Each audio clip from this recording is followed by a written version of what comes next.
Hello.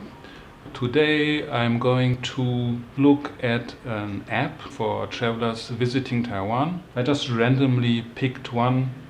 Its name is Guide with Me Taiwan. It's the first on the list of Play Store, Google's Play Store, after searching for Taiwan travel. So I just randomly picked the first one in English, and there are probably other apps about traveling in Taiwan, but I just choose the first one. And I don't think there are many English apps, so at least there's this one, and let's get into it and open it.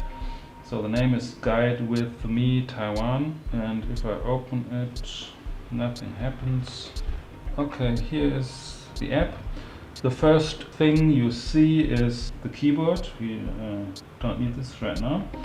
And then we have a list on the left side with place names. The first one is Da'an. This is a district in Taipei, and then we have more districts, Taipei, New Taipei, and so on. So you can click there if you know where you want to go, or you can go to the search bar and type in a name. For example, what is a place you would like to go in Taipei or in Taiwan? Let's go to Jiufen. Jiufen is the very popular small hillside town on the northeast coast. Let's see if they have something about Jiufen. So I start typing with first character J, and immediately you can see there are suggestions popping up. Second one is Jiufen. Just see what there is under Jiufen. Here you can see picture, a view from Jiufen. One sentence introduction, and then you have a list of options you can open. Understand, get in, get around, see, do, eat, drink, sleep, go next. Let's see what's under understand. Just a general introduction of Jiufen. Get in by train, by bus. Get around, I think Jiufen is just walking. See some places, introduction to places. Do, hiking, eat, one place, drink, restaurant and tea house, sleep, two places where to stay, B&B and guest house. I think there are many more places in Jiufen, so this is just a short list of information. And go next. Places, maybe a place close by. Jingguashi is a place close by. Let's go to Jingguashi and see what happens there. So you can link to another place, and again you have one image and short introduction, and then get in, get around, see, do. So let's get back to the main list. Here's what I think about the list thing. First of all, it's not clear what kind of method they use for listing the place names. First of all, you have the thumbnails on the left side, and some of them are the same for different places, which is strange. Some of them are not right at all. For example, you have for Taoyuan, you have a picture of Hualien East Coast, so they probably don't have enough images to choose from. Another thing is, if you go to the places, they actually have Chinese. For example, Shilin, they have the Chinese in brackets, but they don't have Chinese list. And then starting off with district names of Taipei is a bit, I don't know if it's an easy way for people to find places they want to go, because no one knows where the districts are or what the districts are in Taipei. Maybe it would be better if you have like a list of places well known.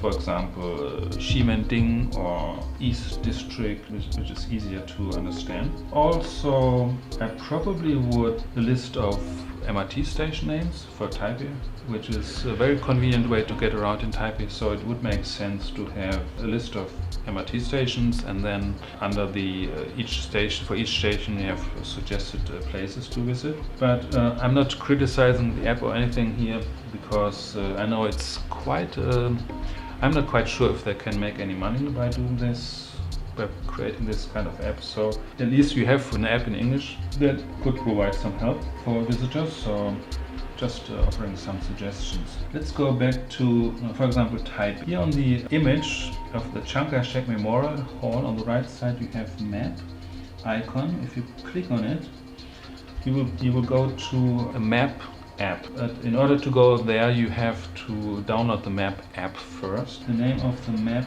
app is maps.me. This is a bit like Google Maps but different. So if you zoom in, you will see more icons popping up, and if you tap on the items, they will show some information. Very basic actually, just for the cafe, the Chinese name only, and there's no link whatsoever. Let's see the burger store. At least there's the address in Chinese. Not very helpful for people who don't read Chinese. Drinking water, what's that supposed to mean? So it's not perfect, obviously. Let's see the airport, subway. So I'm not quite sure. Maybe it's a little bit helpful to have a map like this. Maybe it's more helpful to just go to Google Maps. I don't know. So, but at least they have this function. Let's go back to Guide with Me Taipei and see what else there is. Guide with Me Taipei. What else do we have? Anything else? Let's see if we can, if you go to place to sleep, here you can see a list of hotels in East Taipei, for example, and you have the telephone number. What happens if I tap on the telephone number? Oh, web page not available. Great. Anyway, you do have links to telephone numbers. Maybe if you are on a phone, you can dial the number directly, or you have the email. I can't see any links to websites, which would make sense to me. No email links. Anything else interesting here? Where else can we look? Let's go to Central Taiwan if they have something. Regions, cities, other destinations. There's the bottom of each page. It says read in another language, but it doesn't do anything. Here's something I find so improvable. So one thing is, if you search for names and you want to put in the name, you have to know the correct way of spelling. That's one thing. And it can be a bit confusing in Taiwan because there are different spellings around. For example, Ximending in Hanyu Pinyin, the way the mainland Chinese people write English, it would be starting with an X. But if I start an X, put in an X, there's no Ximending popping up. Another way could be HS, no Ximending. So for a very important, popular tourist spot in Taipei, there's no entry in the search. The place name is not searchable, which is not good. Go back to the list. Xindian. So here's an example. The spellings are different sometimes. If the third entry here on the list is spelled Hsintien, and if you go to Xindian, it's on the same page, is spelled differently. So that's kind of. So I would always suggest using only one way of spelling place names. What does code mean? Foreign residents of New Taipei should extend their visas at the foreign office. So that's basically what you can see in this app. You have a list of place names, and under each place you have different entries. Let's go to Alishan. So here in Alishan you can see they have in brackets the Chinese and the spelling of the Chinese as well, which is good. Get in fees. You have information about fees and permits. Get around, buy, eat, drinks, stay safe. There are no dangerous animals. Good to know. Go next. Go back to the main page. So after playing with this app for a few moments, it's a good thing that there is such an app. And there are probably others as well, which I will try to find. I would make the suggestion though that the sorting of the places interested to tourists could be better. I would probably do more options in the menu, like sorting options. You can maybe sort like according to the alphabet or according to the region of Taiwan, north, south, east, west, and so on. Or you could, for a city like Taipei, you could sort the places of interest according to a metro station. That would be something interesting.